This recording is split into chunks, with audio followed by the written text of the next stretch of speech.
When we were visiting Cleveland Wildlife Park, a prickly animal was rescued. I'd heard of this animal before, but had never actually seen one. Can you guess what it is? What we have here is an echidna that was rescued just today, this morning, so we're going to check him out. So got to be very careful.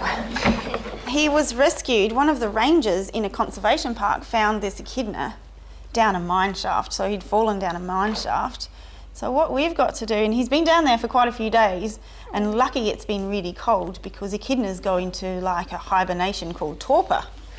And so he hasn't been using up very much energy. But what we've got to do at the moment is just make sure that his legs are all good, and so he's got lots of strength there, and we'll pop him up like this and see if he wants to show us who he is. What type of animal is an echidna? It's a mammal, but it's a monotreme. So monotremes lay eggs, but they also suckle their young and they also have fur on them. So this is a monotreme, and there's only one other monotreme in Australia, and that would be the platypus. Why do they have spikes? To protect themselves from me.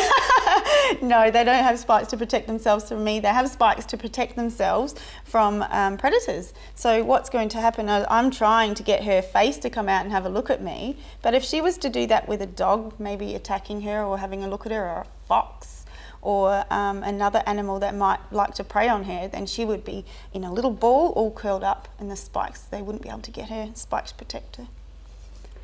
So if you would like to have a look at her face, and you can have a look and see in those eyes, can you see the little tiny beady black eyes? Yeah. Are they all nice and clear? Clear. Yeah, because we need to know about those things when we have rescues in. Are their spikes poisonous? Well, that's a great question. They're not poisonous, but echidnas aren't very clean animals, so they have a lot of bacteria on their spikes, and if a spike, and they're very, very sharp, I can hold this echidna because I'm holding it the right way, but if you spike a finger on an echidna quill, which are one of these, it will generally get a little bit infected because of all those bacteria. So what will happen from here? For this little echidna, he's looking okay, not too bad, but we just want to make sure that everything's fine. So we're going to keep him in our hospital for the next 24 hours, and we're going to have the keepers monitor him. We've weighed him, so we know how much weight what weight he is, and then we'll reassess him in 24 hours. Yeah, make sure he's eating. Wow, what an awesome little creature. I thought the spikes would be really sharp, but they were actually quite soft. It's amazing that he survived his fall.